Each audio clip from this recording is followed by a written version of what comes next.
তো আমার পরের সিনেমাটা হবে সোনাগাছি প্রস্টিটিউটসকে নিয়ে, আর নাম হবে সোনা মান্ডি।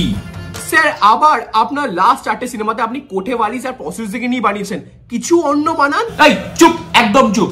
সবথেকে টপ অ্যাক্ট্রেসদেরকে ফোন করে ডাক, যারা 10 বছর আগে কাজ করতো, এখন আর অ্যাক্টিং করার চান্স পায় না, আমি ওদেরকে চাকরি দেবো। স্যার আপনি তো সবাইকে ইউজ করে ফেলেছেন। সব শেষ হয়ে গেছে। এক কাজ কর, রাখি সাওয়ান্তকে ডাক। রাখি সাওয়ান্ত? কিন্তু উনি তো অ্যাক্টিং পারবেন না। অ্যাক্টিং?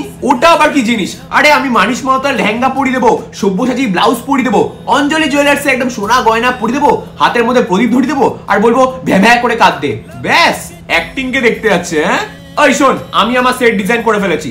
কালকের মধ্যে সোনাগাছি সব জায়গায় ঝাড়বাতি লাগিয়ে দিবি। ল্যাম্প পোস্টের নিচে ঝাড়বাতি, গাছের তলায় ঝাড়বাতি, চায়ের দোকানে ঝাড়বাতি, অ্যাক্ট্রেসের কানে গোড়ায় ঝাড়বাতি, অ্যাক্টরের পোদের মধ্যে ঝাড়বাতি, বাথরুমে কোমরের উপরে ঝাড়বাতি, সব জায়গায় যেন আমি ঝাড়বাতি দেখতে পারি, বিকজ ওটাই তো আমার সিনেমাটোগ্রাফি। আর হ্যাঁ, কোনো দেওয়ালের মধ্যে যাতে কোনো রং না থাকে বা কোনো টাইলস না থাকে, আমি চাই প্রত্যেক কটা দেওয়ালের মধ্যে কাঁচের এরকম ডায়মন্ড ডায়মন্ড টুকরো আর মুক্ত রাখা থাকে, আর ওই কাঁচের মধ্যে আমি আমার চুল সেট করব।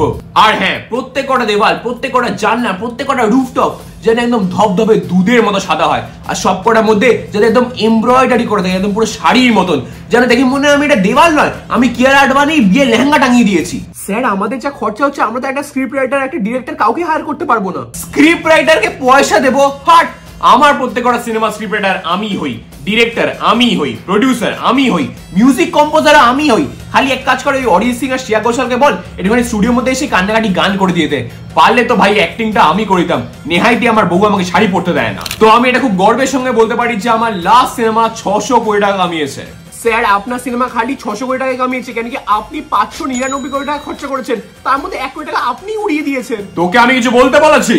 তো এরপরে আমাদের রোমান্টিক সিন আছে, যেখানে আমাদের অ্যাক্টর আর অ্যাক্ট্রেস একে অপরকে ধরে চুমু খাবে আর একে অপরের উপরে লোটপোট করে আদর করবে।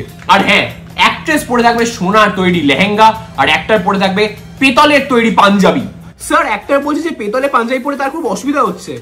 ও, পেতলে পাঞ্জাবি পরে ভারী লাগছে। এক কাজ কর, মালটাকে লোহার পাঞ্জাবি পরে দে। আমি এখানে নরমাল পাঞ্জাবি পরাই না, এটা মানলে এবারে এক চলছে না, এটা আমার সিনেমা চলছে। পড়া মালটাকে, পড়া।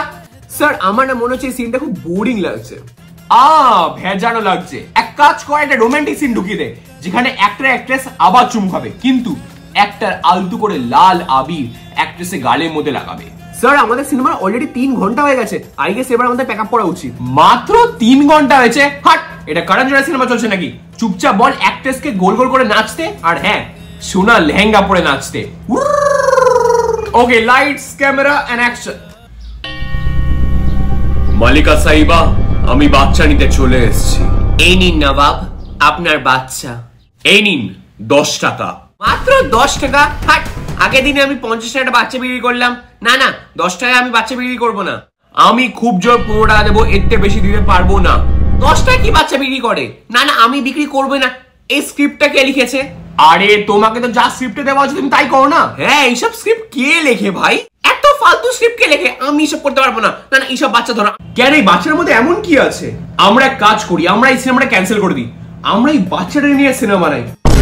এই বাচ্চাটার নাম হবে মন্টু পাইলট, আর আমাদের সিনেমার নাম হবে মন্টু পাইলট মন্ডি।